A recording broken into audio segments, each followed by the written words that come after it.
Yes प्रभु, start करें। Yes मुझे। हरे कृष्णा। तो ये मेरा विशेष सौभाग्य है कि मुझे आज फरीदाबाद के भक्तों के बीच में श्रीपाद रामानुजाचार्य के जीवन चरित्र से गुणगान करने का अवसर मिल रहा है। आज बहुत ही विशेष अवसर है क्योंकि आज वैष्णव आचार्यों के सबसे प्रमुख आचार्यों में से एक श्रीपाद रामानुजाचार्य का आविर्भाव तिथि है। परंपरा के अनुसार एक छोटा भजन गाएंगे जय राधा माधव और उनके दिव्य चरित्र और शिक्षाओं से कुछ चर्चा करने का प्रयास करेंगे। श्री राधा गोविंद देव की जय। श्री सीताराम लक्ष्मण हनुमान की जय। श्री पंच तत्व की जय। श्रील प्रभुपाद की जय। जय राधा माधव कुंज बिहारी गोपी जन वल्लभ गिरिवर धारी। जय राधा माधव कुंज बिहारी गोपी जन वल्लभ गिरिवर धारी। यशोदानंदन ब्रज जन रंजन यमुना तीरवनचारी। यशोदानंदन ब्रज जन रंजन यमुना तीरवनचारी। जय राधा माधव कुंज बिहारी गोपी जन वल्लभ गिरिवर धारी। हरे कृष्णा कृष्ण कृष्ण हरे हरे राम राम हरे। हरे कृष्णा कृष्ण कृष्ण हरे हरे हरे राम राम हरे। जय राधा माधव कुंज बिहारी गोपी जन वल्लभ गिरिवर धारी। जय ओम विष्णुपाद परमहंस परिव्राजकाचार्य अष्टोत्तर शत श्रीमद कृष्ण कृपा श्रीमूर्ति अभय चरणारविंद भक्ति वेदांत स्वामी श्रील प्रभुपाद की जय। जय ओम विष्णुपाद परमहंस परिव्राजकाचार्य अष्टोत्तर शत श्रीमद श्री भक्ति सिद्धांत ठाकुर गोस्वामी महाराज प्रभुपाद की जय। अनंत कोटि वैष्णव वृंद की जय। नामाचार्य श्री हरिदास ठाकुर की जय। प्रेम से कहो श्री कृष्ण चैतन्य प्रभु नित्यानंद श्री अद्वैत गदाधर शिवासादि गौर भक्तवृंद की जय। श्री राधा कृष्ण गोपीनाथ श्याम कुंड राधा कुंड गिरि गोवर्धन की जय। श्री वृंदावन धाम की जय। श्री मथुरा धाम की जय। श्री नवदीप मायापुर धाम की जय। पुरुषोत्तम क्षेत्र जगन्नाथपुरी धाम की जय। गंगा माई की जय। जमुना माई की जय। तुलसी देवी की जय। भक्ति देवी की जय। श्री रामानुजाचार्य आविर्भाव तिथि महामहोत्सव की जय। Nitai Gaur Premanandi. All glories to the assembled devotees, all glories to the assembled devotees, all glories to Sri Guru and Gauranga. Hare Krishna. Shrimad Bhagavatam में एक श्लोक है तो मैत्री मुनि बोल रहे हैं विदुर जी को, बहुत विशेष श्लोक है। आज हम क्यों ऐसे वैष्णवों के ऐसे भक्तों की चर्चा कर रहे हैं तो उसके पीछे वो कारण दे रहे हैं। बोलते हैं श्रुतस्य पुंसा सुचिराश्रमस्य नानावंदसा सुरभिर्विदितो अर्थः तत्तद्गुणानुश्रवणं मुकुन्दा पादारविन्दं हृदेषु येषाम्। बोले श्रुतस्य पुंसा सुचिरा समस्या कि हमेशा श्रवण करने का प्रयास करना चाहिए। किसका? जो भगवान जो सबको मुक्ति देने वाले हैं। लेकिन वास्तव में भगवान है कहाँ? भगवान को ढूंढे कहाँ या उनका गुणगान करे कहाँ?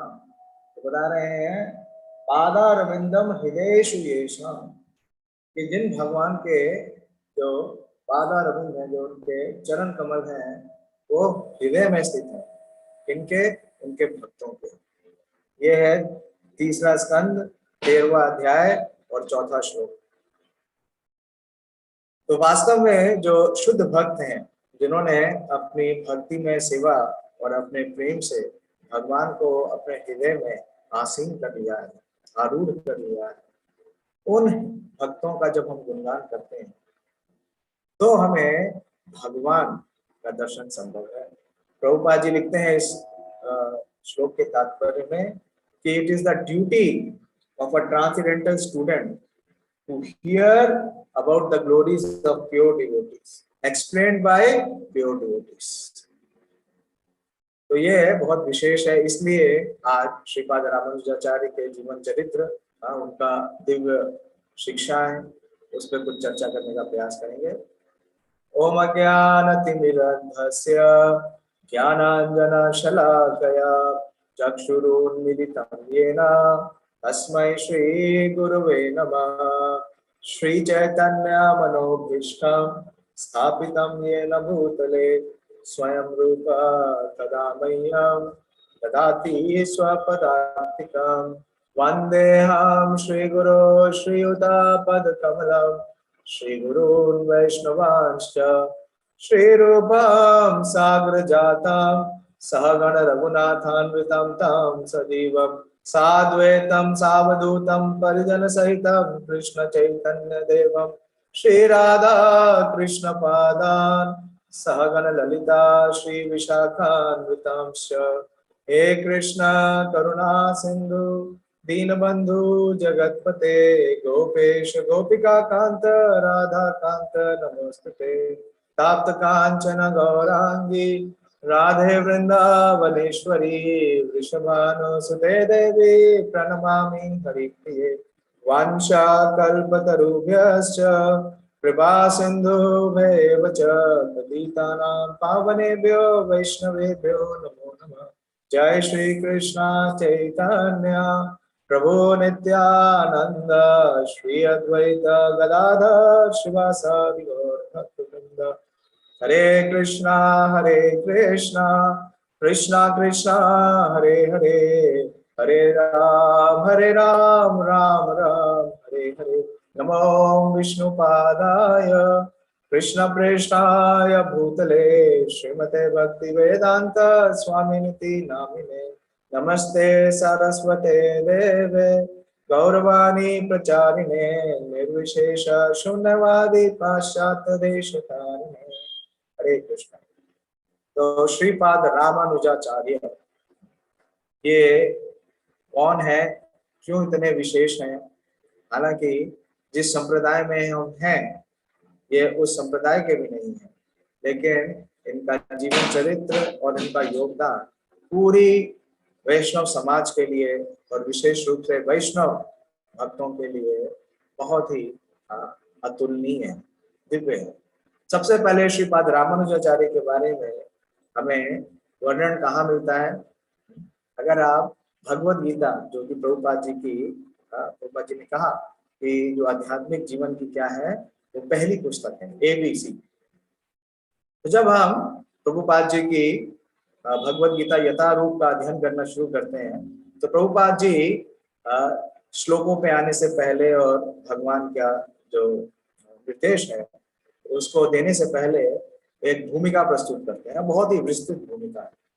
और उस भूमिका में वो विशेष रूप से श्रीपाद रामानुजाचार्य का नाम अनुमोदित करते हैं और बतलाते हैं बहुत विशेष कि जो सारी जीव आत्माएं हैं, हम सब क्या हैं? भगवान बताते हैं कि हमारी आइडेंटिटी है ममे वांशो जीवलोके जीवभूता सनातना। तो जो जीव आत्माएं हैं ये सब क्या है? सनातन है। और व्याख्या श्रीपाद रामानुजाचार्य कर रहे हैं और प्रभुपाद जी उसे अपनी प्रस्तावना में उदित कर रहे हैं, उसे महत्व दे रहे हैं और बता रहे हैं कि सनातन को समझने के लिए जो अथॉरिटी है, जो अधिकारी हैं, वो है श्रीपाद रामानुजाचार्य। और सनातन शब्द का मतलब क्या है? कि जिसका ना तो आदि है ना अंत, neither it has beginning nor end, that which is always there, which always exists।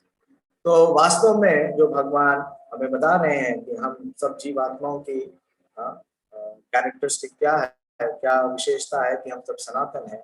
और इस सनातन शब्द का जो निरूपण है, इसकी जो व्याख्या है, वो श्रीपाद रामानुजाचार्य ने की और प्रभुपाद जी उसे अनुमोदित करते हैं। श्रील भक्ति सिद्धांत सरस्वती ठाकुर अपने ग्रंथों में लिखते हैं, विशेष रूप से उन्होंने इन 4 प्रमुख वैष्णव आचार्यों के ऊपर ग्रंथ दिया। तो हम जानते हैं कि जो वैष्णव परंपरा है उसमें 4 वैष्णव पंथ हैं और इन्हीं को प्रमाणिक माना गया है। पद्म पुराण में ये वर्णन है कि संप्रदाय विहीना ये मंत्रस्ते निष्फला मता अतः कलो भविष्यन्ति चत्वारो संप्रदायिना श्री ब्रह्मा रुद्र सनका वैष्णवा शिति पवना चत्वारस ते कलो भव्य ही उत्कुले पुरुषोत्तमा रामानुजम श्री शिवाचक्रे माधवाचार्यम चतुर्मुखा श्री विष्णु स्वामी रुद्रो निम्बादित्य चतुष्मा। तो 4 परंपरा क्या है? 4 वैष्णव परंपरा जिन्हें प्रमाणिक माना गया है, और इन परंपरा में जो नहीं आते उन्हें किसी भी प्रकार का निष्कर्ष यानी कि जो फाइनल गोल है वो प्राप्त करना संभव नहीं है। तो ये 4 परंपरा कहाँ से आ रही हैं? तो सबसे पहले बताया कि रामानुजम श्री चक्रे, तो श्री का मतलब है लक्ष्मी देवी। तो लक्ष्मी देवी जी से जो पहली परंपरा निकल रही है, क्योंकि लक्ष्मी देवी कौन है? वो भगवान श्री विष्णु की वो अर्धांगिनी है, वो उनकी इटर्नल कंसोर्ट है, और उनसे पहली परंपरा निकल रही है जिसे हम कहते हैं श्री संप्रदाय या श्री वैष्णव संप्रदाय। और इस श्री वैष्णव संप्रदाय के जो मनोनीत आचार्य हैं, जिन्हें लक्ष्मी देवी ने मतलब मनोनीत किया है, चुना है प्रचार का कार्य करने के लिए, इस परंपरा को आगे बढ़ाने के लिए, वो है श्रीपाद रामानुजाचार्य। और चतुर्मुखा यानी कि ब्रह्मा जी ने किसे मनोनीत किया है? मध्वाचार्य। और विष्णु स्वामी, इन्हें मनोनीत किया है शंकर जी ने स्वयं, रुद्र संप्रदाय। तो संप्रदाय हुआ श्री संप्रदाय यानी लक्ष्मी जी से जो चल रहा है, दूसरा है ब्रह्मा जी से, तीसरा शिव जी से, और चौथा चतुष्कुमारों से। और उसके आचार्य है श्री निम्बार्काचार्य और निम्बार्का आदित्य। श्रील भक्ति सिद्धांत सरस्वती ठाकुर बतलाते हैं कि ये जो भौतिक जगत है, इसे किससे तुलना की जाती है? अंधकूप से। हम रोज प्रार्थना करते हैं ओम अज्ञान तिमिरंधस्य। तो ये जो संसार है, इसे एक गहरे अंधकूप से उन्होंने तुलना की है। और जो जीवात्मा है, जब इस भौतिक जगत में आ जाते हैं, जब इस मृत्यु संसार सागरात में आ जाते हैं, तो इस अंधे कुएं में वो क्या है? सब के सब फंस जाते हैं। तो जो व्यक्ति कुएं में गिर गया है और अगर उसे बाहर निकलना है, तो क्या उसके लिए संभव है, क्या प्रयोजन है? तो भक्ति सिद्धांत सरस्वती ठाकुर कहते हैं कि इस कुएं में 4 रस्सियां हैं, 4 रोप्स हैं, और इन रोप्स को अगर कोई पकड़ता है कस के, तो वो इन कुओं से बाहर आ सकता है। यानी कि ये 4 वैष्णव संप्रदाय और ये 4 वैष्णव परंपरा। तो श्री वैष्णव यानी कि श्री संप्रदाय के जो प्रमुख आचार्य हैं, वो है श्रीपाद रामानुजाचार्य। और रामानुजाचार्य का जीवन बहुत ही विस्तृत है। उनका जीवन लगभग 120 वर्ष तक रहा, और इस 120 वर्ष में उन्होंने वैष्णव सिद्धांत और वैष्णव दर्शन और वैष्णव साहित्य, इन सब को पूरी तरीके से प्रमाणित किया। और उस समय जो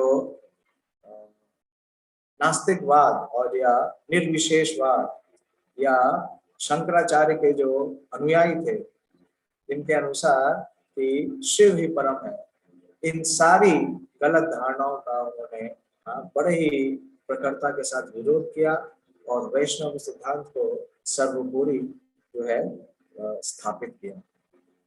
तो समय तो बहुत सीमित है और उनका जीवन चरित्र और उनके जीवन से जो शिक्षाएं हैं, जो हमारे लिए प्रेरणाएं हैं, वो असीमित है। फिर भक्ति सिद्धांत सूर्य ठाकुर ये भी बताते हैं कि श्रीपाद रामानुजाचार्य अनंत शेष के अवतार हैं। तो देखिए अनंत शेष का क्या कार्य है, उनके अनंत मुख हैं, अनंत फन है, और उन अनंत फनों से वो क्या कर रहे हैं, भगवान का गुणगान कर रहे हैं। कब से कर रहे हैं? तो इस समय अवधि को निर्धारित नहीं किया जा सकता। तो इसी प्रकार से श्री रामानुजा जो नाम है वो ही बताता है कि उनकी क्या विशेषता है, कि ये संबंध भगवान राम से, भगवान राम के अनुज। तो कोई ये पूछ सकता है कि आज तो कितनी तारीख है, आज 17 तारीख है, और इस वर्ष रामनवमी 21 तारीख को है, और राम के अनुज का प्राकट्य राम के पूर्व कैसे? तो ये भगवान जब द्वापर में थे तब जरूर भगवान राम का प्राकट्य पहले हुआ, और कुछ पलों के बाद उनके अनुजों का प्राकट्य हुआ, यानी कि भरत, लक्ष्मण और शत्रुघ्न। लेकिन ये परंपरा त्रेता के बाद द्वापर से चेंज हो गई। द्वापर में जो भगवान राम के अनुज हैं वो ही क्या बन के आए, नित्यानंद प्रभु, और उनका भी प्राकट्य पहले हो रहा है और महाप्रभु का प्राकट्य बाद में है। और इसी प्रकार से हम देखते हैं कि इस परिस्थिति में कलयुग में भी, कलयुग के अंदर, वर्तमान समय के अंदर, कि पहले प्राकट्य है श्री रामानुजाचार्य। तो रामानुजाचार्य दोनों के अवतार हैं, अनंत शेष के भी और लक्ष्मण जी के। तो इतने विशेष इनकी अभिव्यक्ति है, इनकी पर्सनैलिटी है, और इनका कार्य क्या है? इनका प्रमुख कार्य है कि भगवान विष्णु जो है वो सर्वोच्च है, वो परम है, वो परम ब्रह्म है, और जितनी भी गलत धारणाएं हैं उन सबका इन्होंने विस्तार किया और पूरी तरीके से इसको स्थापित किया। तो उनका प्राकट्य होता है दक्षिण भारत में। दक्षिण भारत वो स्थान है जहाँ पे कि शंकराचार्य के जो अनुयायी हैं और जो शंकराचार्य जी का दर्शन है उसका बहुत ज्यादा प्रभाव है। चैतन्य चरितामृत में भी इसका वर्णन आता है कि जब चैतन्य महाप्रभु ने सबसे पहले दक्षिण भारत की यात्रा की, तो श्री कबीरदास गोस्वामी बोलते हैं, नाना मता ग्रह ग्रस्ता दक्षिणात्य जना चक्रे च वैष्णवा। तो जब चैतन्य महाप्रभु दक्षिण भारत की यात्रा में गए तो उन्हें बहुत बड़े बड़े ग्रह मिले। ग्रह का मतलब है क्रोकोडाइल्स। क्रोकोडाइल्स क्या करते हैं कि पकड़ लेते हैं, जड़ पकड़ लेते हैं, यानी कि पैर पकड़ लेते हैं और व्यक्ति को निकल जाते हैं। तो दक्षिण भारत में ऐसे बड़े बड़े मकर है, और वो क्या कर रहे हैं, वो क्या है, उनकी जो ये नास्तिकवाद का दर्शन है, हरे बड़े, या जो शंकराचार्य के अनुयायी। तो चैतन्य महाप्रभु ने क्या किया, जब दक्षिण भारत में यात्रा की तो इन सब को क्या किया, इन सब का विस्तार किया। जैसे हम देखते हैं कि जो गजेंद्र हैं उन्हें भी किसने पकड़ लिया था, मगर ने पकड़ लिया था।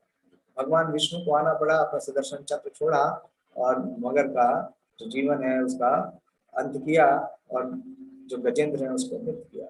तो इसी प्रकार से जो पूरा दक्षिण भारत है, पूरा दक्षिण भारत ही क्यों, पूरा भारत पूरी तरीके से इस मगर रूपी, इस शंकराचार्य की जो नास्तिकवाद का दर्शन है, या जो बोलते हैं कि जीवात्मा और परमात्मा एक है, इस नास्तिकवाद दर्शन का नाश करने के लिए श्रीपाद रामानुजाचार्य और वैष्णवाचार्य का आविर्भाव है। और इनका आविर्भाव का जो समय है वो लगभग 1017 है। तो लगभग आज से 1004 वर्ष पूर्व इनका प्राकट्य होता है, और इनका प्राकट्य बड़े ही विशेष परिवार में होता है, क्योंकि इनकी जो माता है श्रीमती कांतिमती, और उनके जो भ्राता यानी इनके मामा, वो है श्री शैलपूर्णा, जो कि बहुत बड़े वैष्णव, श्री शैलपूर्णा। और शैलपूर्णा जी जमुनाचार्य, जो कि श्री संप्रदाय के उस समय के प्रमुख आचार्य थे, उनके शिष्य हैं। और उनकी दो बहनें हैं, दो बहनें हैं। एक है कांतिमती, जिनका विवाह होता है केशवाचार्य से, और इनका निवास का जो स्थान था वो था गोदानपुरी, जो कि आज के समय में श्री पेरुम्बदूर के नाम से प्रसिद्ध है।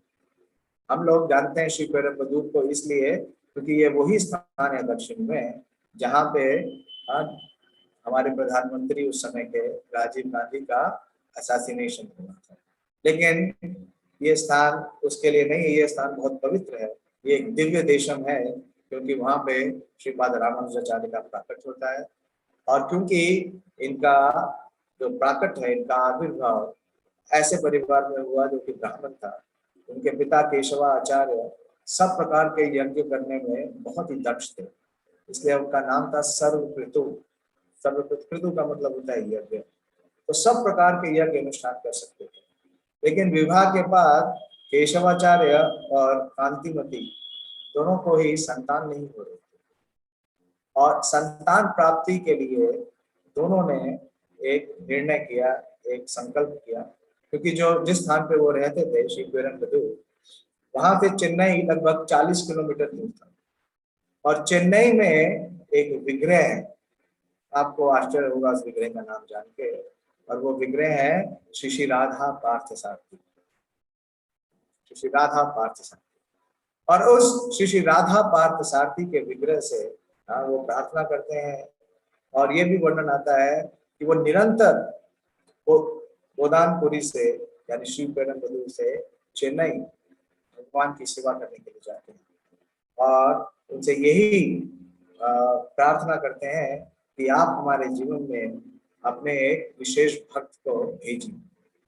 तो भगवान श्री राधा पार्थसारथी जो कि मूल विष्णु है, वो बहुत ही प्रसन्न होते हैं इन दोनों की सेवा से, इन दोनों की तपस्या से, और स्वयं अपने अनुज यानी रामानुज को इनके जीवन में भेजते हैं। इनके पुत्र के रूप में 1017 में वो प्रकट होते हैं, और अपने जन्म से ही इनके अंदर विशेष लक्षण थे महापुरुष के, और बहुत ही मेधावी थे। इनका पूरा ध्यान अपनी जो इनकी शिक्षा है उस पर इनके पिताजी ने दिया, और ये पढ़ने में बहुत ही दक्ष थे। और विशेष रूप से इनकी जो मेमोरी है, इनकी जो स्मरण शक्ति है, एक बार कुछ भी पढ़ लेते थे या सुन लेते थे, श्रुतिधर थे, तो उन्हें हमेशा के लिए स्मरण हो जाता। तो इस प्रकार से इनका जीवन बीतने लगा, और जब ये 16 वर्ष के आयु के हुए तो इनके पिता ने सोचा कि इनका विवाह किया जाए, और इनका विवाह एक बहुत ही सुंदर ब्राह्मण कन्या उस समय की रक्षमबाल देवी से होता है। लेकिन विवाह के कुल 1 माह के उपरांत उनके जो पिता थे श्री केशवाचार्य, उनका तिरोभाव हो जाता है। और जब उनके पिता का तिरोभाव हो जाता है तो इनके छोटे से परिवार में इनकी माता कांतिमती और ये दोनों ही बड़े ही क्षुब्ध होते हैं, और ये निर्णय करते हैं कि ये वो स्थान छोड़ देंगे और कांचीपुरम आ जाएंगे।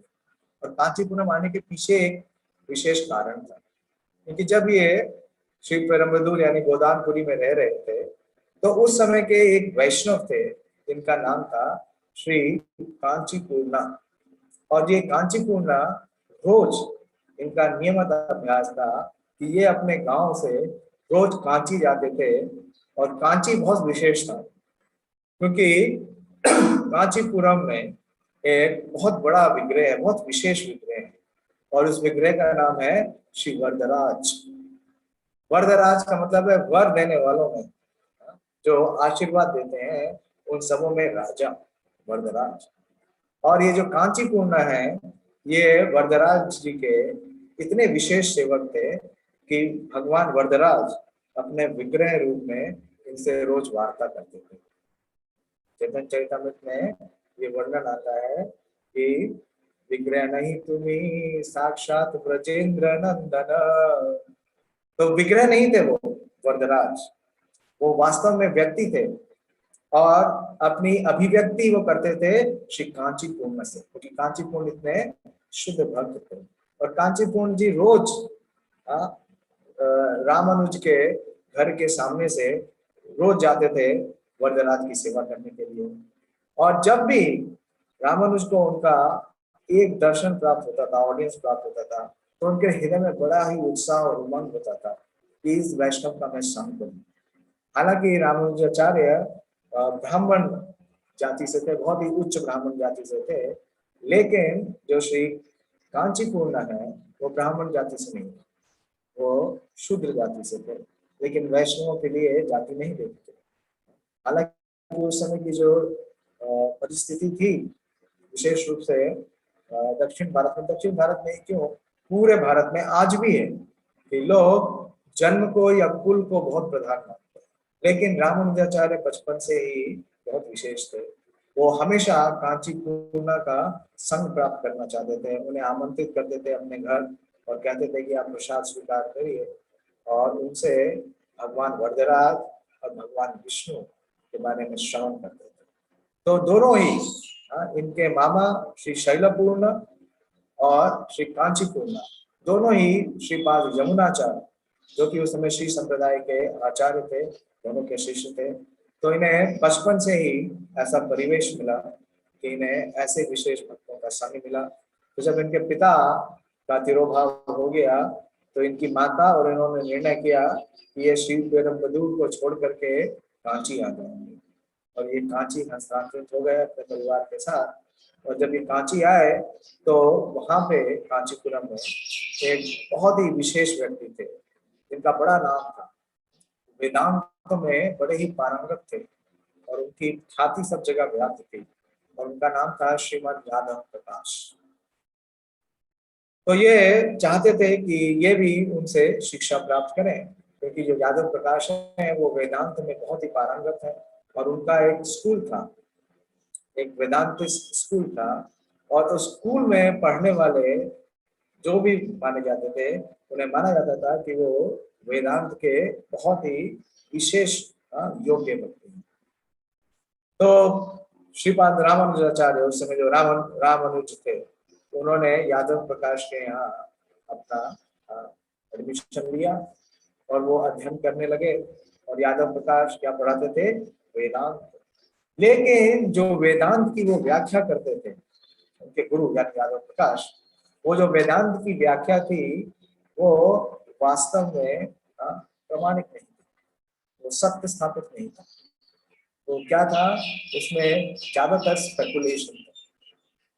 और जब ये व्याख्या श्रीपाद रामानुजाचार्य, तो रामानुजाचार्य बहुत ही सेवा भावना से उनके अंदर बचपन से ही सेवा भावना, तो जब स्कूल खत्म हो जाता, क्लास खत्म हो जाता, तो भी वो अपने गुरु के सानिध्य में रहते, जाते और उनकी चरण सेवा करते।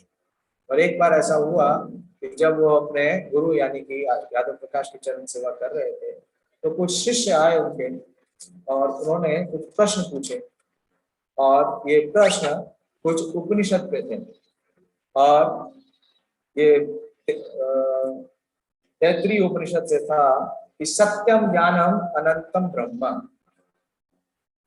कि जो परम ब्रह्म है वो वास्तव में सत्य और ज्ञान।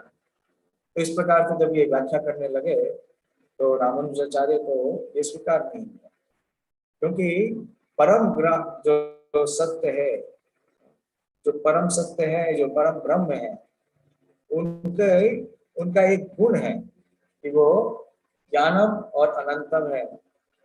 ये नहीं कि जो ज्ञान और अनंत है वही परम सत्य है। तो ये जो विवेचना थी, ये जो अभिव्यक्ति थी, ये सही नहीं थी। इस प्रकार से कोई बोले कि सूर्य जो है वो प्रकाश है या सूर्य जो है वो ऊष्मा है, नहीं। सूर्य की जो शक्तियां हैं या सूर्य से ऊष्मा और प्रकाश है, तो सूर्य को केवल ऊष्मा से, सूर्य को ये कहना कि वो ऊष्मा है, तो सूर्य को ये कहना कि वो प्रकाश है, ये परिपूर्ण नहीं है, ये पूर्ण अभिव्यक्ति नहीं है। इसलिए प्रभुपाद जी बोलते हैं कि देयर आर 3 लेवल्स। कि पहला लेवल क्या है कि जो व्यक्ति बोलता है कि सूर्य केवल प्रकाश है। दूसरा व्यक्ति क्या है? जो जानता है कि सूर्य जो है वो एक ग्रह है, और तीसरा व्यक्ति जो है वो जानता है कि सूर्य क्या है, वो एक मूर्तिमान स्वरूप है। तो इस प्रकार से जब रामानुजाचार्य को ये सुनी व्याख्या तो उन्हें बड़ा कष्ट हुआ। तो ऐसा कई बार हुआ, और एक बार तो हद हो गई, सारी सीमा ही उनके जो गुरु थे उन्होंने त्याग दी। जब उन्होंने एक व्याख्या की जो कि थी छंदोग्य उपनिषद से, जब उन्होंने सुना कि वो व्याख्या करते हैं कि तस्य यथा कपिश्याम पुंडरीक एवं आक्षिम, और ये बोलने लगे कि पुंडरीकाक्ष, पुंडरीकाक्ष का मतलब है जिनके नयन कमल के समान है, और वो कौन है, वो है भगवान विष्णु। लेकिन जो यादव प्रकाश हैं वो बड़ी ही गलत व्याख्या कर रहे थे, और वो बोल रहे थे कि जो कपि है, कपि का मतलब है सूर्य, और कपि आसम, आसम का मतलब है जो जल को खींचता है। तो जब सूर्य का उदय होता है तो वो क्या करता है, वो जल को खींचता है, और जल में जो कमल है वो खिलता है, उसकी जो लालिमा है वो प्रकाशित होती है। तो ये सही इसका निष्कर्ष है। लेकिन वो कुछ और ही गंतव्य बता रहे थे, कुछ और ही निष्कर्ष बता रहे थे, और एक बंदर से भगवान विष्णु के कमल नयनों को तुलना कर। जब ऐसा सुना रामानुजाचार्य ने, रामानुज ने, तो उनके नेत्रों से आंसू निकले, और क्योंकि वो अपने गुरु की चरण सेवा कर रहे थे तो वो गर्म आंसू संताप के, शोभ के और असंतुष्टि के उनके गुरु पे गिरते हैं। तो उनके गुरु का ध्यान उनकी तरफ जाता है और पूछते हैं कि वत्स आप इतने द्रवित क्यों हो। तो रामानुजाचार्य बतलाते हैं कि गुरुदेव आपने जो भगवान विष्णु के नयनों की व्याख्या की है वो सही नहीं है। और जैसे ही उनके गुरु यादव प्रकाश ये सुनते हैं तो बड़े कुपित हो जाते हैं, और बोलते हैं आप क्या समझते हो कि आपको मुझसे ज्यादा पता है, या आपको शंकराचार्य से ज्यादा पता है? अगर ऐसा है तो जाओ, दफा हो जाओ और अपना स्कूल खोल लो, मेरे पास मत आओ। ये कह के उन्हें बहिष्कृत कर देते। तो इस प्रकार से तो देखिए बाल्य अवस्था से ही, अपनी छोटी अवस्था से ही ये बिल्कुल साफ देख सकते थे कि कौन वास्तव में शुद्ध भक्त है, चाहे वो एक शूद्र के वर्ण में थे जैसे कि श्री कांचीपुर में, और जो ब्राह्मण के विषय में एक वेदांतिस्ट थे, लेकिन वो क्या कर रहे थे, मायावाद दर्शन दे रहे थे। तो ये समझ सके कि इन्होंने कि ये सही व्याख्या नहीं कर रहे। तो इस प्रकार से जो यादव प्रकाश है उन्हें बड़ी बेचैनी होने लगी। उन्हें लगा कि अगर रामानुजाचार्य, तो रामानुजाचार्य उस समय उस अवस्था में 16 वर्ष की अवस्था में एक ग्रंथ देते हैं, उनका पहला ग्रंथ था, और उस ग्रंथ में इस बात की व्याख्या करते हैं कि किस प्रकार से सत्यम ज्ञानम अनंत ब्रह्म, ये ग्रंथ उन्होंने प्रस्तुत किया, और ये ग्रंथ बड़ा ही प्रचलित हुआ, बड़ा ही प्रचारित हुआ, और रामानुज की ख्याति बनने लगी। तो कांचीपुरम में ही जो वहां के राजा थे, एक घटना ऐसी और घटी जिसमें उनकी जो पुत्री थी यानी राजकुमारी थी, उसे एक ब्रह्म राक्षस ने पकड़ लिया, उसके शरीर में ब्रह्म राक्षस ने प्रवेश कर लिया। तो यादव प्रकाश उनकी बहुत बड़े एक मतलब पंडित थे, विद्वान थे, और कई प्रकार के उन्हें ऐसे मंत्र और तंत्र आते थे जिससे वो इस प्रकार की मतलब अवस्थाओं में भी वो राक्षस से मुक्ति दिला सकते थे। तो कांचीपुरम के जो राजा थे उन्होंने यादव प्रकाश को बुलवाया और उनसे निवेदन किया कि जो राजकुमारी है उसे ब्रह्म राक्षस ने बांध रखा है, पकड़ रखा है, तो कृपा करके आप मेरी राजकुमारी को मुक्ति प्रदान कीजिए। तो यादव प्रकाश ने पहले ऐसा कई बार किया था, तो वो पूरी तरीके से इस बात से आश्वस्त थे। यादव प्रकाश आते हैं राजकुमारी के सामने और बोलते हैं उस ब्रह्म राक्षस से कि सुनो, अब मेरा यहाँ आगमन हो गया है, अब तुम इस राजकुमारी के शरीर में नहीं रह सकते, अब तो तुम्हें जाना ही होगा। और ये कह के वो अपने मंत्रोच्चार और अपने तंत्र विद्या का प्रयोग करते हैं, लेकिन जो ब्रह्म राक्षस था वो उनका उपहास करता है और बोलते हैं कि हे यादव प्रकाश, तुम इतने बड़े अपराधी हो, तुमने वैष्णवों के प्रति अपराध किया है, तुम मुझे क्या निकालोगे? तुम तो मेरे पास भी नहीं आ सकते, कुछ नहीं कर सकते। तुम्हारे सारे मंत्र और तुम्हारी सारी तंत्र विद्या सारी की सारी निष्फल है। अगर वास्तव में आप चाहते हो कि मैं इस राजकुमारी को छोड़ दूं, तो आपका जो शिष्य है रामानुज, अगर उसे आप यहाँ बुलाएंगे और उसके चरणों का स्पर्श मुझे कराएंगे, तो मैं निश्चित रूप से राजकुमारी का त्याग करूंगा। जब ये सुना राघव प्रकाश ने, तो उन्हें एक और झटका लगा। लेकिन क्योंकि सबके सामने ये घटना हुई और राजा भी उपस्थित थे, तो तुरंत ही रामानुजन को बुलाया गया, जो कि उस समय शिष्य थे यादव प्रकाश के। और रामानुजाचार्य बड़ा ही संकोच कर रहे थे अपने गुरु के सामने। लेकिन जब उन्हें निर्देश दिया गया और उन्होंने जैसे ही अपने चरण राजकुमारी के मस्तिष्क पे लगाए, वो ब्रह्म राक्षस तुरंत ही उनके शरीर से निकल गया। और उसका प्रमाण उसने क्या दिया कि वहीं पे एक पेड़ था ऊंचा, उस पेड़ की सबसे ऊंची टहनी को तोड़ता हुआ वो निकल गया। तो कहने का अभिप्राय ये है कि अपनी आरंभिक अवस्था से उन्होंने अपनी शुद्धता और अपनी विशेषता का प्रमाण दिया। और इस प्रकार से वो निरंतर फिर भी उन्होंने यादव प्रकाश को अपना गुरु ही स्वीकार किया। लेकिन यादव प्रकाश बहुत ही अंदर से विचलित हो गए। वो ये प्रयास कर रहे थे कि किसी प्रकार से रामानुजाचार्य के जीवन को समाप्त किया जाए, क्योंकि अगर रामानुजाचार्य जीवित रहा तो निश्चित रूप से वो जो वैष्णव दर्शन है, जो वैष्णव सिद्धांत है, उसकी जो सर्वोपरिता है, जो उसकी सुप्रीमेसी है, उसको स्टैब्लिश कर देगा और शंकराचार्य का जो सिद्धांत है उसे नष्ट कर देगा। तो उन्होंने अपने कुछ छात्रों के साथ एक षड्यंत्र रचा। षड्यंत्र ये रचा कि उन्होंने कहा कि हम सब चलेंगे तीर्थ के लिए, और हम गंगा जाएंगे और गंगा जी में स्नान करेंगे। तो गंगा जी के लिए कहाँ से चले? तो कांचीपुरम से। कांचीपुरम से आते हैं वाराणसी के लिए। तो कांतिमती जो उनकी माता थी, उन्होंने, उनकी इच्छा तो नहीं थी, लेकिन रामानुजाचार्य के निवेदन पे उन्होंने अनुमति दे दी। तो रामानुजाचार्य और उनके बहुत सारे मित्र जो कि उसी पाठशाला में पढ़ते थे यादव प्रकाश को, और इन्हीं जो विद्यार्थी थे उसमें एक और विद्यार्थी थे जो कि रामानुजाचार्य के संबंधी थे। जैसे मैंने बताया था कि इनके जो मामा थे वो थे श्री शैलपूर्ण, और शैलपूर्ण की दो बहनें थी, कांतिमती जिससे रामानुजाचार्य प्राप्त हुए, और उनकी दूसरी जो बहन थी, सिस्टर थी, उनका नाम था दीप्तिमती। और उनसे भी एक पुत्र प्राप्त हुआ, उसका नाम रखा उन्होंने गोविंद। और ये दोनों के दोनों यादव प्रकाश के विद्यार्थी थे।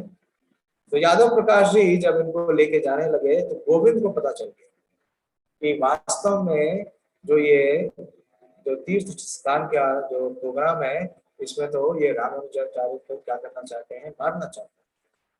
लेकिन तब भी, उसके बाद भी रामानुजाचार्य जाते हैं, और जब वो वाराणसी पहुंच गए और ये प्लान को नियोजित करना चाहते थे यादव प्रकाश और उनके विद्यार्थी, तो गोविंद किसी प्रकार से रामानुजाचार्य को वहां से भगा देते हैं। और रामानुजाचार्य अकेले वाराणसी से कांचीपुरम की तरफ वापस लौटते हैं, अकेले जंगल के रास्ते दौड़ते हैं, भागते हैं, डरते नहीं। युवा थे उस समय, मात्र 16 या 17 वर्ष की आयु थी उनकी, और इतना लंबा रास्ता समझिए कितना होगा, कम से कम 1500-2000 किलोमीटर। तो भागते भागते भागते वो थक गए। जंगल, आप समझिए आज से 1000 वर्ष पूर्व क्या स्थिति थी। ना तो कोई रेल थी, ना कोई रोड का साधन था, पैदल ही चलना पड़ता था। तो जब वो चलते चलते थक गए और बेहाल होके गिर गए, क्योंकि तो शुदा और पूरी तरीके से थकान थी, तो कई लंबे अवधि तक उसी अचेत अवस्था में रहे। और एक दिन के बाद जब उन्हें होश आता है तो वो देखते हैं कि वो एक घने जंगल में है, और उस जंगल में एक दंपति है, और जो दंपति है वो बहुत ही विशेष है, क्योंकि ये दोनों ही दंपति, जो पति और पत्नी थे, ये युवा थे और ये आखेट करते हैं, ये शिकार करते हैं किसका, पक्षियों का। तो इनके बीच में पा करके और इस बालक को इस घने वन में देख करके, वो जो दंपति थे, उसकी जो स्त्री थी, उसने पूछा कि हे ब्राह्मण बालक, आप अकेले वन में क्या कर रहे हो, क्या आपको डर नहीं लगता? तो रामानुज ने बताया कि मैं अपना रास्ता ढूंढ रहा हूँ और मुझे वापस कांचीपुरम जाना है, तो क्या आप मेरी मदद कर सकते हैं? तो शिकारी ने कहा कि हमें भी कांचीपुरम और रामेश्वरम जाना है, क्योंकि हमने बहुत सारे पाप किए हैं, हमने बहुत सारे पक्षियों की हत्या की है, तो अपने पापों का साफ करने के लिए, हिसाब करने के लिए हमें इन तीर्थ स्थानों पे जाना। तो चलिए, हम आपके साथ, आप हमारे साथ हो जाइए और हम आपको रास्ते में कांचीपुरम छोड़ देंगे। तो इस प्रकार से ये उनका संग पा करके चलने लगते हैं। जब रात्रि आती है तो एक जगह विश्राम करते हैं, और जैसे ही इन्हें विश्राम करते हैं तो इन्हें एक आवाज सुनाई देती है कि उस दंपति में जो स्त्री थी, वो अपने पति से बार बार ये निवेदन कर रही थी कि उसे बहुत प्यास लग रही है और थोड़ा जल ले आइए, ताकि मैं अपनी जो ये प्यास है इसको तृप्त कर सकूं। लेकिन उनके पति जो शिकारी थे, तो उन्हें कह रहे थे कि अब बहुत रात हो गई है और घना जंगल है, तो इस समय कहीं जाना ठीक नहीं है, आप अभी विश्राम करो और सुबह होते ही मैं आपके लिए चल। तो सुबह रामानुज जल्दी उठते हैं और जा करके उन स्त्री के लिए, उन माता के लिए जल ला के देते हैं। पहली बार ला के देते हैं, वो कहती है मेरी प्यास अभी बुझी नहीं। दोबारा ला के देते हैं, तीसरी बार ला के देते हैं, और जब 3 बार जल दे देते हैं, तो उसके बाद जब वो वापस लौटते हैं तो देखते हैं वो दोनों वहां से गए। और जब वो थोड़ा सा आगे बढ़ते हैं तो वो जान पाते हैं कि वो वास्तव में कांचीपुरम पहुंच गए, और ये दोनों दंपति के रूप में, शिकारी के रूप में कोई और नहीं बल्कि लक्ष्मी और नारायण स्वयं, वो स्वयं आए थे रामानुज को वापस कांचीपुरम। इतने विशेष है। तो इस प्रकार से रामानुजाचार्य की ख्याति चारों तरफ फैल जाती है और यादव प्रकाश बहुत डर जाते हैं। तो इसके पूर्व में कांचीपुरम में वो हमेशा प्रयास करते थे कि उन्हें कि कांचीपुरम का संग प्राप्त हो। और कांचीपुरम इतने विशेष वैष्णव है कि कांचीपुरम की एक विशेष सेवा थी कि वो भगवान वरदराज की चामर सेवा करते थे, ब्रजयन सेवा, ब्रजन सेवा। वो क्या करते थे कि जो मोर पंख है जैसे, उसको पानी में डुबोते थे, क्योंकि साउथ इंडिया में बहुत गर्म होता है, विशेष रूप से कांचीपुरम बहुत गर्म स्थान है, और उसको पानी से डुबो करके और उस पानी से भीगे हुए पंखे से हवा करते थे, ताकि वरदराज को, मतलब जो हवा है वो बिल्कुल कूल हो, रिफ्रेशिंग। और उनके लिए चुन करके बड़े ही विशेष फल और फूल लाते थे। भगवान कहते हैं भगवद गीता कि जो भी मुझे एक पत्रम पुष्पम फलम तोयम यो में भक्त्या प्रयच्छति तद अहम भक्ति उपरीतम अश्रामि प्रियतात्मना। तो हालांकि ये ब्राह्मण परिवार से नहीं थे, जैसे मैंने बताया शूद्र परिवार से थे, लेकिन बड़ी ही प्रेम के साथ भगवान के लिए चुने हुए बढ़िया फूल और फल लेके आते थे, और तोयम यानी जल की सेवा करते थे। कैसे कि पंखे को जल में डुबोते थे और उससे भगवान को हवा करते थे, ताकि भगवान को मतलब ठंडी हवा मिले और उनका जो शीत है या ताप है उससे वो हमेशा मुक्त रहे। तो इस सेवा के द्वारा उन्होंने भगवान वरदराज को इतना प्रसन्न कर लिया कि भगवान वरदराज उनसे हमेशा द्वार पर। तो एक बार जब वरदराज जी का दर्शन लेने के लिए यमुनाचार्य स्वयं आते हैं श्रीरंगम से, और जब वो श्रीरंगम से आते हैं कांचीपुरम में, तो वो देखते हैं रामानुजा, रामानुजा, और रामानुजा इनके साथ थे? यादव प्रकाश के साथ। तो बड़े दुखी होते। वो कहते हैं, रामानुज का पहला ही झलक देख करके वो समझ जाते हैं कि ये बहुत विशेष वैष्णव है, ये मेरा उत्तरदायित्व को स्वीकार करने के लिए यही योग्य है। इस प्रकार से श्रील प्रभुपाद जी पहली बार मिले भक्ति सिद्धार्थ सरस्वती ठाकुर से। भक्ति सिद्धार्थ सरस्वती ठाकुर ने देखते ही पहचान लिया कि ये अभय बाबू का। तो श्री रमनाचार्य वरदराज से बहुत प्रार्थना करते हैं कि किसी प्रकार से रामानुज को यादव प्रकाश के चंगुल से निकालिए और मुझे इनके संपर्क में लाइए, ताकि इनके द्वारा, रामानुज के साथ द्वारा, मैं आपकी जो ख्याति है या आपकी जो भक्ति है उसका प्रचार कर सकूं।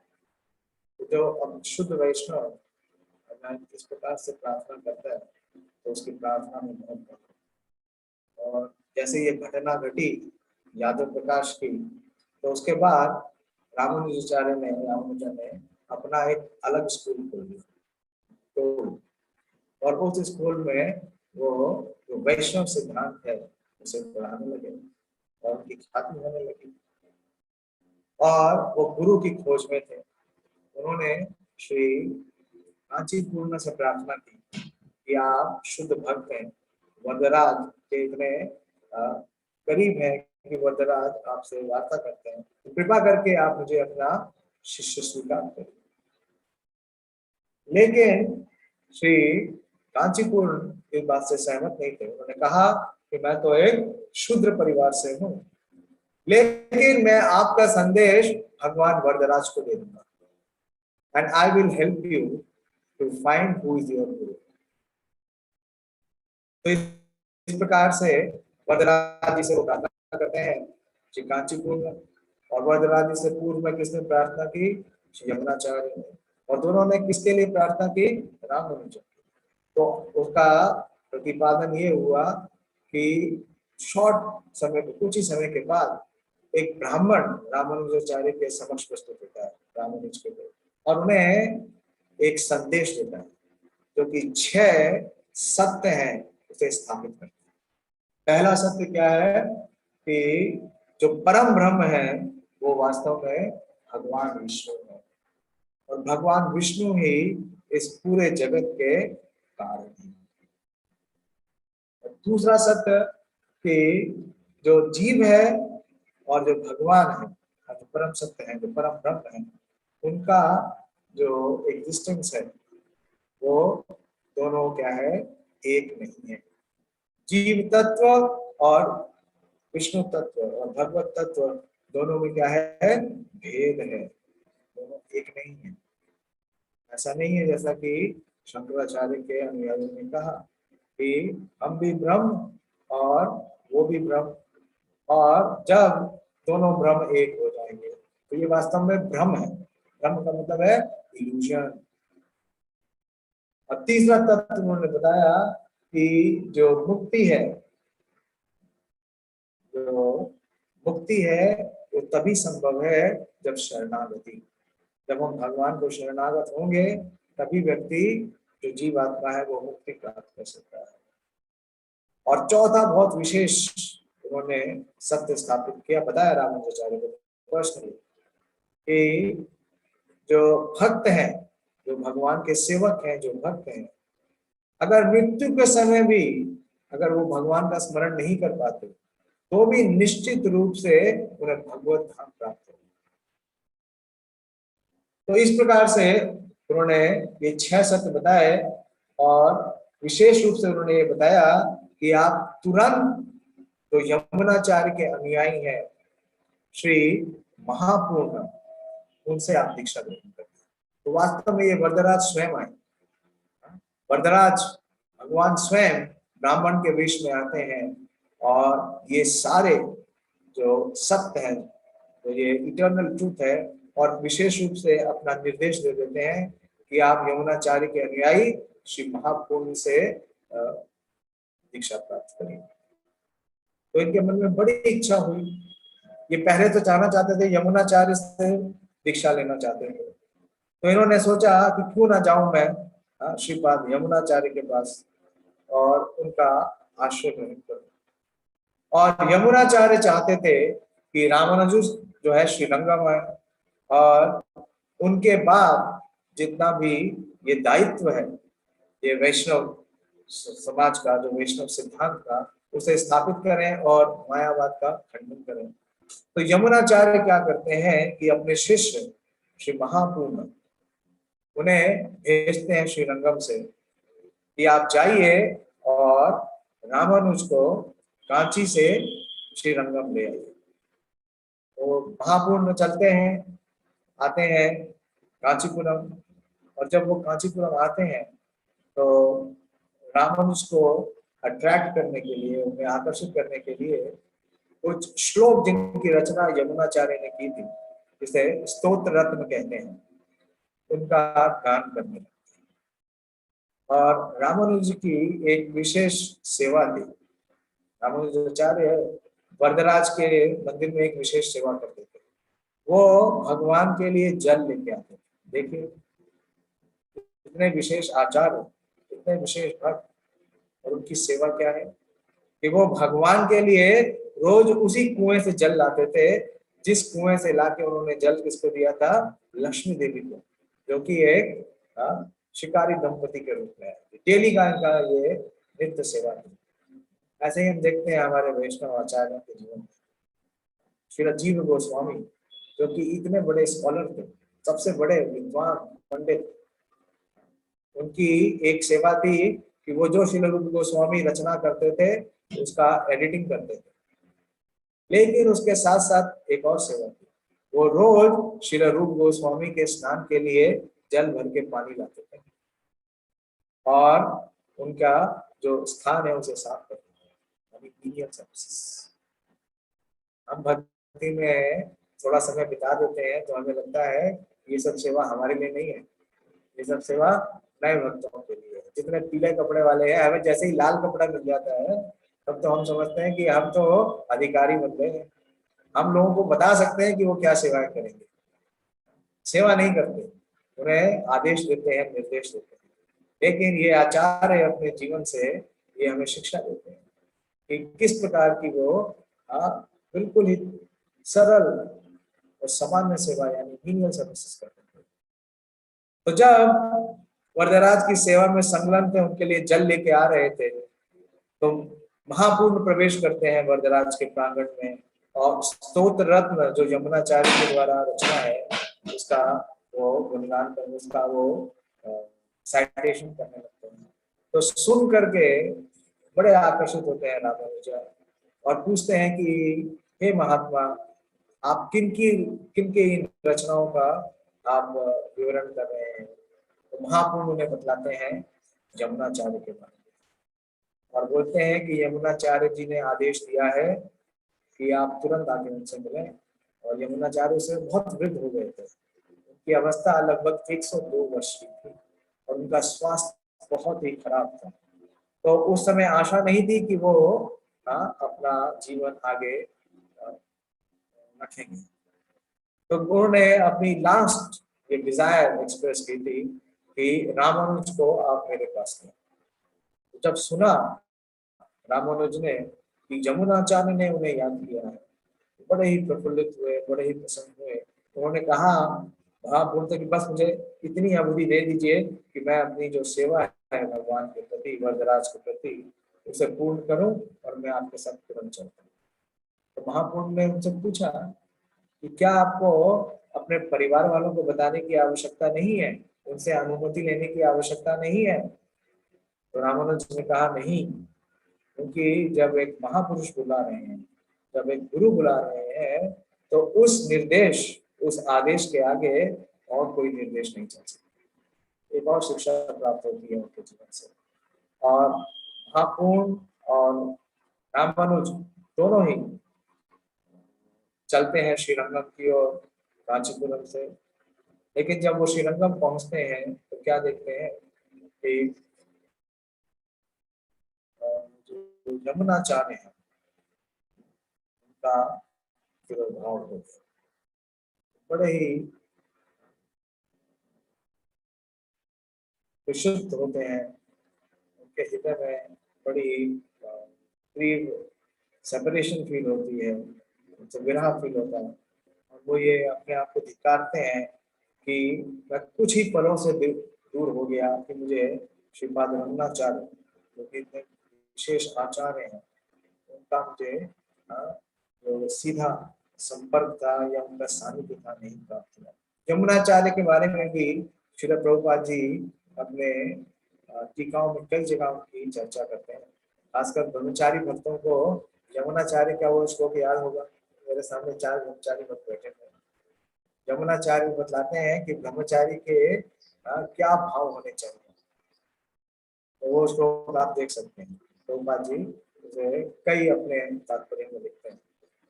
तो यमुनाचार्य का जब तिरोभाव हो गया तो क्योंकि वो उसी समय उन्होंने अपना जो है वो इस शरीर को उन्होंने त्याग किया था। तो रामानुज देखते हैं कि उनके जो दाएं हाथ का जो हाथ है, हथेली है, उसकी 3 उंगलियां बंद है, उसकी 3 उंगलियां बंद है। तो वो महापुरुष से पूछते हैं कि क्या श्री रामानुजाचार्य की तो ये 3 उंगलियां क्या हमेशा बंद रहती? तो बोलते हैं महापुरुष की नहीं, ऐसा नहीं था, और वो मुट्ठी बहुत कस के बंद थी। तो यमुनाचार्य उस समय एक घोषणा करते हैं, रामानुजाचार्य यमुनाचार्य की उस दिव्य उपस्थिति में जब उन्होंने अपने शरीर से जो है वो प्रभाव छोड़ दिया था, तो पहली घोषणा करते हैं कि वो भक्ति में दृढ़ प्रज्ञ रहेंगे और भगवान विष्णु की जो महिमा है, जो गरिमा है, कि भगवान विष्णु जो है वो सर्वोत्तम है, सर्वोपरि है, परम ब्रह्म है, इसे आप प्रचार करेंगे पूरे भारतवर्ष में। और जितने भी जो सामान्य जीव हैं, जो भ्रमित हैं, जो नहीं जानते कि वास्तव में परम भगवान कौन है, उन्हें इस इल्यूजन से, इस भ्रांति से मुक्त करेंगे। जब उन्होंने ऐसी घोषणा की रामानुजाचार्य ने, रामानुजन ने, तो एक जो बंद उंगली थी यमुनाचार्य की वो खुल गई। तो सारे यमुनाचार्य के अनुयायी थे बड़े ही हर्षित हो गए। दूसरी घोषणा उन्होंने की कि मैं वैष्णव सिद्धांत यानी कि वैष्णव भाष्य दूंगा, जो कि शंकराचार्य के भाष्य को गलत स्थापित करेगा, और वेदांत सूत्र के ऊपर जो मेरी व्याख्या होगी वो इस बात को स्थापित करेगा कि भगवान विष्णु ही परम सत्य है, और इसके लिए मैं श्री भाष्य का प्रकाश करूंगा, मैं उसे प्रस्तुत करूंगा। जब उन्होंने ये घोषणा की तो उनकी दूसरी उंगली खुल गई यमुनाचार्य, और तीसरी उन्होंने ये घोषणा की क्योंकि विष्णु पुराण की रचना पराशर मुनि ने की है, तो उनके नाम पे मैं एक वैष्णव का नाम करूंगा। तो इस प्रकार से हम देखते हैं कि उन्होंने 3 प्रतिज्ञाएं की, और इन 3 प्रतिज्ञाओं को उन्होंने पूरी तरीके से फुलफिल किया और अपना पूरा जीवन इसके ऊपर केंद्रित किया। महापूर्ण से, क्योंकि टाइम बहुत तेजी से बीत रहा है, मेरे पास बहुत थोड़ा समय बचा है, तो महापूर्ण से वो दीक्षा ग्रहण करते हैं, और जो महापूर्ण से दीक्षा ग्रहण करने के बाद वो उन्हें कांचीपुरम में ले आते हैं, और कांचीपुरम में उनका सानिध्य प्राप्त करते हैं, उनके शास्त्रों का शिक्षण प्रदान करते हैं। लेकिन जो इनकी पत्नी थी रक्षम बाल, वो उस बात से ज्यादा पसंद नहीं थी, तो उसका व्यवहार जो वैष्णव का व्यवहार होना चाहिए वैसा नहीं था। तो ऐसा कई बार होता है। देखते हैं कि जो परम वैष्णव है, अगर उनकी जो पत्नियां हैं वो वैष्णव परिवार से नहीं है, तो कई बार वो इस भाव को नहीं समझ पाते। तो रक्षम बाल ने अवमानना की और अपराध किया महापूर्ण और उनकी पत्नी के प्रति। तो बहुत शुभ होते हैं रामानुजन, और रामानुजाचार्य उन्हें ट्रिक से अपने पिता के घर भेज देते हैं, ट्रांसलेंटल ट्रिक। उन्हें बताते हैं कि उनके परिवार में, यानी उनके पिता के परिवार में एक विवाह है, और उस विवाह में आमंत्रण है तो रामानुज जी बोलते हैं कि मुझे तो कुछ कार्य है, तो मैं तो नहीं जा सकता, लेकिन आप चले जाइए। और जब ये चली जाती हैं तो रामानुजाचार्य क्या करते हैं, वरदराज जी के विग्रह के सामने संन्यास ग्रहण करते हैं। और उनके जो संन्यास के समय में उपस्थित वैष्णव थे वो थे श्री कांचीपूर्ण। और कांचीपूर्ण उन्हें नाम देते हैं यतिराज। यतिराज का मतलब है जो सन्यासियों के क्या है, राजा है। तो सन्यास स्वीकार करते हैं, सन्यास आश्रम। और किस लिए? प्रचार करने के लिए। तो इन्होंने प्रचार का कार्य शुरू किया और इनके 5 गुरु थे, 5 शिक्षा गुरु थे जिनसे इन्होंने शिक्षा ग्रहण की। जैसे मैंने बताया, इन्होंने दीक्षा तो ली श्री महापूर्ण से, लेकिन शिक्षा गुरु इनके थे पहले शैलपूर्ण जो कि इनके मामा थे, फिर कांचीपूर्ण, और दीक्षा के बाद जो महापूर्ण थे इन्हें भेजते हैं एक और परम वैष्णव के पास जिनका नाम था गोष्ठीपूर्ण। गोष्ठीपूर्ण भी श्रीपाद यमुनाचार्य के अनुयायी थे और उनके पास एक सिद्धि थी। उनके पास एक ऐसा मंत्र था कि अगर वो मंत्र का उच्चारण किया जाए तो व्यक्ति निश्चित रूप से इस बद अवस्था से मुक्त हो जाता। और उस मंत्र को प्राप्त करने के लिए जब रामानुजाचार्य उनके पास 18 बार गए, लेकिन गोष्ठीपूर्ण उन्हें वो मंत्र दे नहीं रहते। और फाइनली एक बार हम जाते हैं श्रीरंगम में, और श्रीरंगम में वो रंगनाथ जी का दर्शन ले रहे थे। तो रंगनाथ जी का जब दर्शन ले रहे थे तो एक ब्राह्मण ने आकर के कहा गोष्ठीपूर्ण को कि जो मंत्र है वो आप रामानुज को दे दीजिए।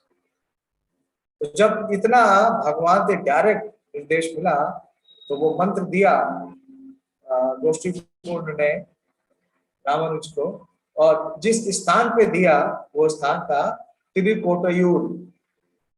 तो रामानुजाचार्य स्वयं जाते हैं अपने 2 अनुयायियों के साथ, जो शुरू के आरंभिक अनुयायी थे।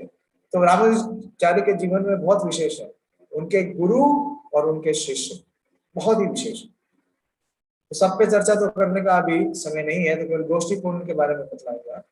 तो उन्होंने जब ये मंत्र दिया तो कहा रामानुजाचार्य को कि ये मंत्र बहुत ही विशेष है, क्योंकि जो भी इस मंत्र का उच्चारण करता है वो इस भौतिक जीवन से तुरंत ही मुक्त हो जाता है, और इसे सबको नहीं दिया सकता, इसे केवल उसे दिया जा सकता है जो कि पूरी तरीके से शुद्ध है, जिसके हृदय में कोई भी भौतिक कामना नहीं है। केवल वही व्यक्ति इस मंत्र का उच्चारण करता है। तो मैं आपको निर्देश देता हूं कि आप ये मंत्र किसी को भी मत देना। आप ये मंत्र जो मेरा दिया हुआ मंत्र है किसी और को नहीं दे सकते, इतना सख्त निर्देश दिया। और जब ये मंत्र प्राप्त किया रामानुजाचार्य ने और जैसे ही मंत्र का उच्चारण किया उन्होंने, तो उनके अंदर अलौकिक दिव्य अनुभूतियां हुई और उन्हें ये लगा ये मंत्र अगर किसी प्रकार से इस संसार के कष्ट पाते हुए जीवों को दिया जाए तो निश्चित रूप से उन्हें भगवान विष्णु की संपूर्ण कृपा प्राप्त हो सकती है और वो अपनी बद अवस्था से मुक्त हो सकती है। तो उन्होंने ये निर्णय किया कि ये मंत्र जो उन्हें प्राप्त हुआ है गोष्ठीपूर्ण से वो तिरुकोटायूर के सारे व्यक्तियों को देंगे। तिरुकोटायूर की जो सबसे ऊंची जो स्थान था उस पर जाते हैं, वो चढ़ जाते हैं और जोर से घोषणा करते हैं कि मैं आप सबको एक ऐसा मंत्र देना चाहता हूँ जिससे आप सब क्या हो सकते हैं, इस बद अवस्था से मुक्त हो सकते हैं और भगवत प्राप्ति कर सकते हैं।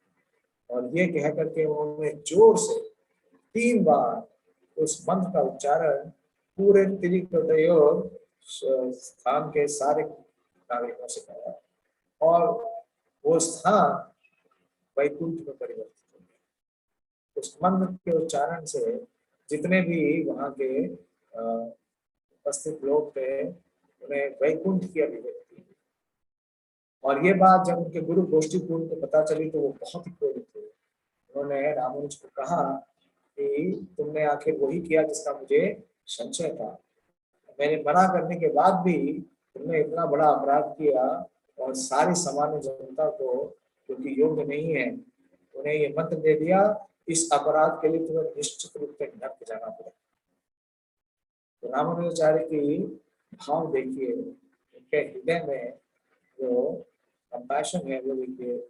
वो हाथ जोड़ करके निवेदन करते हैं, अपने गुरु के चरणों में गिर जाते हैं और बोलते हैं, गुरुदेव निश्चित रूप से मैंने आपके प्रति अपराध किया है, लेकिन आपने जो मंत्र दिया उस मंत्र के माध्यम से इतने सारे जीवों को भगवान विष्णु का जो चरण है उसका आश्रय प्राप्त हुआ। तो इतने सारे लोग भगवान का आश्रय प्राप्त कर रहे हैं, तो वैकुंठ में प्रवेश पा रहे हैं। तो इन सब की मुक्ति के लिए, इन सब की सिद्धि के लिए अगर मुझ जैसे तुच्छ प्राणी को नर्क में भी जाना पड़े तो वो महत्वपूर्ण नहीं है। महत्वपूर्ण ये है कि इतने लोगों को भगवान का आश्रय प्राप्त हो। तो मैं आपकी अवज्ञा करने के कारण नर्क जाने को तैयार हूँ। और जब इस भाव का उन्होंने प्रस्तुतिकरण किया तो गोष्ठीपूर्ण का हृदय पिघल गया। उन्होंने गले से लगा लिया रामानुजाचार्य को और कहा कि वास्तव में आप मेरे गुरु हो और मैं आपका शिष्य बनने योग्य।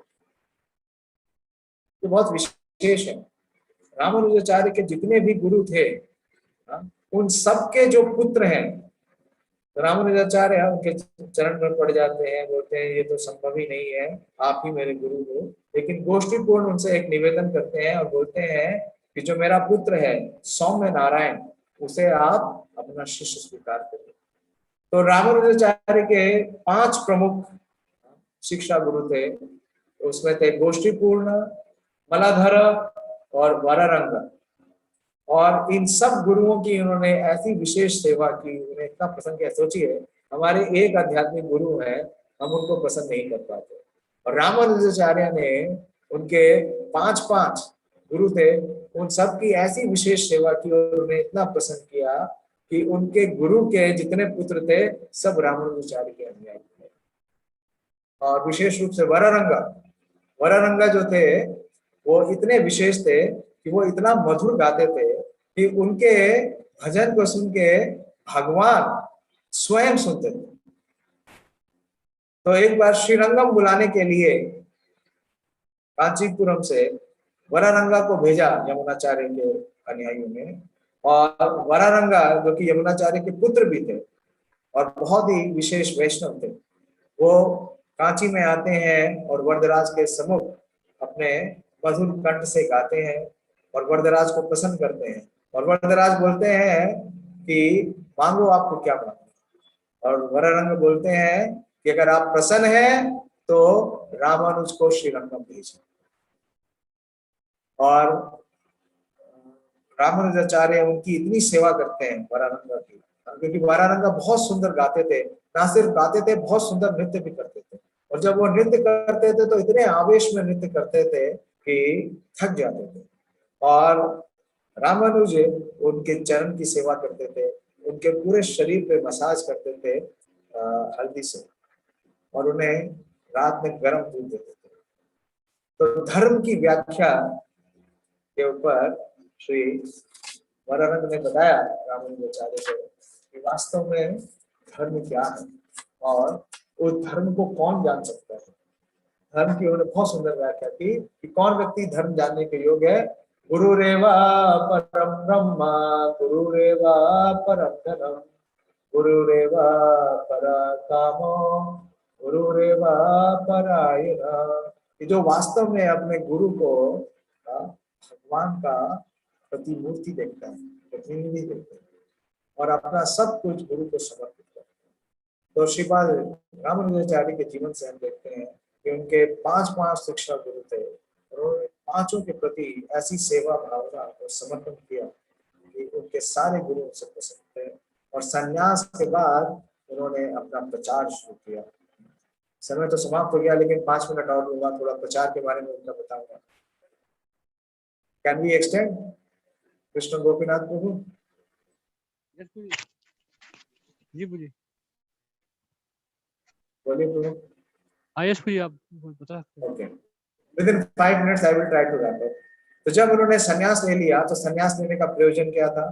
संन्यास लेने का प्रयोजन यही था कि जो उन्होंने प्रण किया था कि भगवान विष्णु जो है वो परम सत्य है, और इस सिद्धांत की स्थापना करने के लिए वो प्रचार करते हैं।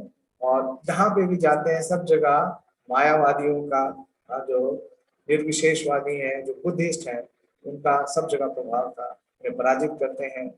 और भाष्य देने के लिए तो उन्होंने कहा कि वो वेदांत सूत्र के ऊपर भाष्य देंगे, वो अपने एक अनुयायी कुरेश के साथ जाते हैं। तो कुरेश और दशरथी बहुत ही विशेष उनके अनुयायी, तो रामानुज के जो गुरु हैं वो भी बड़े विशेष हैं, और रामानुजाचार्य के जितने अनुयायी हैं वो भी बहुत विशेष है। उसके ऊपर एक पूरी क्लास हो सकती है। दाशरथी और कुरेश और अनंताचार्य, धनुर्दास, बहुत सारे ऐसे विशेष अनुयायी हैं जिन्होंने बहुत ही समर्पण के साथ रामानुजाचार्य के साथ सेवा की। तो कुरेश की केवल एक घटना बताऊंगा क्योंकि समय नहीं है। तो जब रामानुजाचार्य को अपना भाष्य देना था तो वो अपने शिष्य कुरेश के साथ जाते हैं कश्मीर, और वहां पे शारदा पीठ है जहाँ पे एक गोदायन वृत्ति थी जो कि वेदांत सूत्र के ऊपर जो शंकराचार्य की टीका है उसके ऊपर उसकी टीका थी। और जब वो वहां पहुंचते हैं तो वहां के जो मायावादी लोग थे वो इन्हें वो ग्रंथ देने से मना कर देते हैं, क्योंकि वो डर जाते हैं। वो जानते हैं कि अगर रामानुजाचार्य ग्रंथ प्राप्त कर लेंगे तो जो शंकराचार्य की व्याख्या है उसको पूरी तरीके से वो प्रमाणित कर देंगे कि ये सही नहीं है। उन्होंने कहा कि जो प्रति थी उसे कीड़े खा गए, वो है ही नहीं तो हम आपको देंगे कहां से। तो कहां से गए? श्रीरंगम से गए और कश्मीर तक, समझिए 3000 किलोमीटर का डिस्टेंस उन्होंने तय किया 3 महीने। और जाने के बाद पता चला कि जो ग्रंथ है जिसके लिए वो आए थे उसे कीड़े खा गए। तो वहां पे शारदा देवी से प्रार्थना करते हैं रामानुज और उनके शिष्य कुरेश, और शारदा देवी बहुत प्रसन्न रहती है। शारदा देवी यानी दुर्गा देवी प्रसन्न हो जाती हैं, रात में स्वयं प्रस्तुत होती हैं और ग्रंथ दे देती हैं रामानुज के हाथ में, और बोलते हैं कि ये ग्रंथ लीजिए और आप यहाँ से तुरंत पलायन कीजिए। और वो ग्रंथ लेके रामानुज और उनके शिष्य कुरेश वहां से निकल जाते हैं। और इधर जब शारदा पीठ के ये जो सारे मायावादी थे, तो शंकराचार्य के अनुयायी थे, उन्हें पता चलता है कि उनका जो ग्रंथ था वो रामानुज ले गए हैं, तो उनका पीछा करते हैं। और ये दोनों तेजी से आगे जा रहे थे, रामानुज और कुरेश। और कुरेश के पास बहुत विशेष योग्यता थी कि वो जो भी एक बार पढ़ लेते थे या देख लेते थे वो उनके दिमाग में छप जाता था। जैसे फोटो लेते हैं ना, आजकल क्या करते हैं, मोबाइल कोई भी चीज हमें याद करनी होती है तो हम कॉपी में नहीं लिखते, हम क्लिक कर लेते हैं। क्यों? क्योंकि वो एज इट इज प्रेजेंट हो जाएगा, प्रस्तुत हो जाएगा, कुछ करने की जरूरत नहीं है। तो ऐसे ही हर पेज की फोटो, उस समय कैमरा तो था नहीं, लेकिन उनकी जो मेमोरी है वो कैमरा थी। हाँ, उसमें जो उसके अंदर जो रैम था उसकी कोई लिमिट नहीं थी। अभी तो हम कोई स्टोरेज डिवाइस लेते हैं तो उसकी लिमिट होती है 1 TB 2 TB या ज्यादा 10 TB, लेकिन कुरेश की मेमोरी की कोई लिमिट नहीं, और सारी बोधायन वृत्ति उनके अंदर पूरी स्टोर हो गई एज इट इज। और जब शारदा पीठ के ये सारे मायावादी पहुंच गए और उन्होंने छीन ली वो बोधायन वृत्ति, तो कुरेश बोलते हैं अपने गुरुदेव रामानुजाचार्य को कि आप जरा भी चिंतित मत होइए, पूरी बोधायन वृत्ति में आपके सामने प्रस्तुत कर दूंगा। और अक्षरशः ट्रू कॉपी बोधायन वृत्ति की देते हैं। और जब रामानुजाचार्य भाष्य देते हैं तो जिस प्रकार से व्यासदेव ने बोला और गणेश जी ने लिखा, उसी प्रकार से श्री रामानुज बोलते हैं और कुरेश लिखते हैं, नॉन स्टॉप। और ये जो श्री भाष्य है इसको प्रस्तुत करते हैं। तो वैष्णव सिद्धांत जो है, जो वैष्णव ग्रंथ है जो प्रमाणिक है वेदांत सूत्र के ऊपर, उसमें से प्रमुख भाष्य है श्रीमद रामानुजाचार्य का। और इन्होंने जब प्रचार किया तो जितने भी वहां के किंग्स थे, मतलब पूरे पूरे किंग्स को, जो कि शैव थे या शाक्त थे या बुद्धिस्ट थे, उनको कन्वर्ट किया। बड़े बड़े विद्वान थे, यज्ञमूर्ति, उन्हें वैष्णव बनाया और उन सबको भगवान विष्णु के शरण में लेके आया। तो उनके जीवन से बहुत कुछ है सीखने को, विशेष रूप से कि इन्होंने जिस प्रकार से जिस समर्पण के हिसाब से। तो इनके जो सिद्धांत है, श्री वैष्णव के जो सिद्धांत है, उससे महाप्रभु ने 2 शिक्षाएं दी जिसे उन्होंने हमारे गौड़े वैष्णव दर्शन में स्वीकार किया। उसमें सबसे पहला तो यही है कि किस प्रकार से कि जो भगवान विष्णु है वो परम है और उनकी भक्ति कैसे करनी है, अनन्य भाव से। अनन्य भाव से मतलब क्या है, अन्य अभिलाषिता शून्य ज्ञान कर्मादि अनात्म। तो अनन्य भाव से, प्योर डिवोशनल सर्विस। और दूसरा उन्होंने बताया भक्त जन सेवा, कि वैष्णवों की सेवा। तो महाप्रभु ने रामानुजाचार्य से ये 2 सिद्धांत स्वीकार किए। और इस प्रकार से महाप्रभु ने हर वैष्णव आचार्यों से 2-2 सिद्धांत स्वीकार किए और हमें ये गौड़ीय वैष्णव सिद्धांत दिया। तो रामानुजाचार्य का बहुत बड़ा योगदान है। उन्होंने बहुत सारे ग्रंथ प्रस्तुत किए। उन्होंने अपना श्री भाष्य दिया वेदांत सूत्र पे, उनका भाष्य है भगवत गीता पे। प्रभुपा जी ने कहा कि वो और भी ग्रंथ देना चाहते हैं। जो रामानुजाचार्य माधवाचार्य की जो टीकाएं हैं उसके ऊपर भी प्रभुपा जी ग्रंथ प्रस्तुत करना चाहते हैं। तो रामानुजाचार्य के जीवन से विशेष रूप से जो 2 शिक्षाएं हमें प्राप्त होती है कि किस प्रकार से उन्होंने अपने गुरुओं के प्रति समर्पण किया, किस प्रकार से वैष्णव सेवा की, और दूसरा उन्होंने प्रचार किया बड़ी ही प्रमुखता से। एक समय ऐसा भी आया कि राजा उन्हें मारना चाहते थे, लेकिन उनके शिष्य कुरेश ने वहां भी अभूतपूर्व समर्पण दिखाया। तो कोलटुंग राजा थे, बोल तो नहीं पाऊंगा क्योंकि समय समाप्त हो गया। आप में से कभी कोई अवसर मिलेगा तो बताइएगा कि किस प्रकार से जो कोलटुंग के जो राजा थे वो रामानुजाचार्य को मारना चाहते। तो इतना विरोध, रामानुजाचार्य इतने प्रकार स्वयं वो लक्ष्मण के आवेश हैं, अनंत शेष हैं, लेकिन जब वो वैष्णव सिद्धांत प्रस्तुत कर रहे थे तो इतना विरोध मिला, लेकिन वो उससे जरा भी विचलित नहीं हुए और पूरे शक्ति के साथ उन्होंने जो वैष्णव सिद्धांत है उसे प्रमाणित किया और स्थापित किया। और बाकी जितने भी दर्शन है उन्हें पूरी तरीके से स्टेज किया। तो आज श्रीपाद रामानुजाचार्य के आविर्भाव के दिवस पे हम भी उनसे ये प्रार्थना करें कि हमारे जीवन में भी ये 2 सिद्धांत उन्होंने दिए हैं कि शुद्ध भक्ति, कर्म और ज्ञान से जो है वो विशुद्ध भक्ति, अनन्य भक्ति, इसे हम अपने जीवन में कर सके। और जो भक्तजन सेवा है इसकी भावना हमारे हृदय में हो, ताकि हम भी प्रभुपाद जी के में कुछ कार्य कर सकें और अपना जीवन सफल कर सके। श्रीपाद रामानुजाचार्य आविर्भाव तिथि महामहोत्सव की जय, श्री प्रभुपाद की जय, उपस्थित सभी भक्तवृंद की जय। प्रेमानंदे हरि हरि जय। हरे कृष्णा। क्षमा चाहता हूँ, लेकिन जीवन चरित्र इतना दिव्य है, इतनी शिक्षाएं, इतनी प्रेरणाएं हैं, तो कम समय में मैं नहीं बोल पाया, इसके लिए मैं क्षमा चाहता हूँ। हरे कृष्णा प्रभु जी। तो आपका बहुत बहुत धन्यवाद प्रभु जी for every time whenever you take a class मैं थोड़ा इंस्पायर होता हूँ, वही पढ़ाई लिखाई करूँ, लेकिन बस जैसे ही बाहर निकलता हूँ वैसे सब भूल भाल जाता हूँ।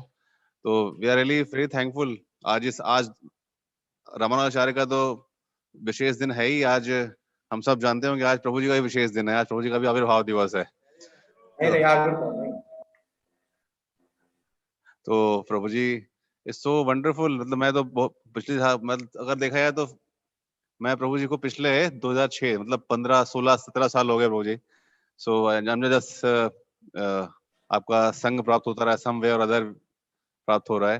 तो प्रभु जी की सिंसियरिटी मैंने देखी है right from the first day, so sincere.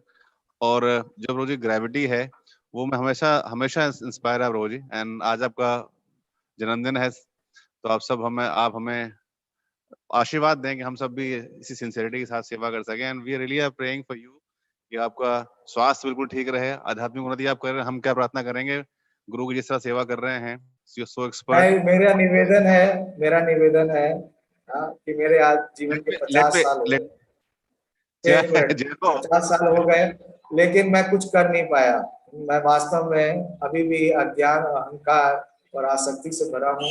तो आप सबके आशीर्वाद और प्रार्थना की कामना करता हूँ। तो थोड़ा लेट हो गया क्योंकि गुरु महाराज की कृपा प्राप्त थी, गुरु महाराज ने रूम में बुला लिया था। उस वजह से आने में थोड़ा लेट हो गया। लेकिन मैंने भी आज महाराज से भी यही प्रार्थना की कि जो मेरा भौतिक कंसेप्शन है वो समाप्त हो, और जो आचार्य जो आध्यात्मिक कंसेप्शन दे रहे हैं उसे मैं पूर्ण रूप से स्वीकार कर सकूं। ऐसा मेरा आप सबसे निवेदन है, प्रार्थना है। आप मुझे आशीर्वाद दीजिए, मेरे लिए प्रार्थना करिए, ताकि मैं जो बोल रहा हूँ उसका कम से कम कुछ प्रतिशत, 1% भी अपने जीवन में उसको अंगीकार कर सकूं। बहुत धन्यवाद आप सबका, आपने मुझे अवसर दिया आज श्रीपाद रामानुजाचार्य का गुणगान करने का। मैं कृतार्थ अपने को मानता हूँ और आपसे दोबारा प्रार्थना करता हूँ कि मेरे आध्यात्मिक जीवन के लिए आप लोग मुझे आशीर्वाद दें और प्रार्थना करें। यही समाप्त करेंगे। धन्यवाद और बहुत कोटि कोटि धन्यवाद। हरे कृष्ण। यस पांडव प्रेम प्रभु की। प्रभुपाद की जय, श्रीपाद रामानुजाचार्य की जय। Hare Krishna. Hare Krishna. Thank you so much, thank you so very much.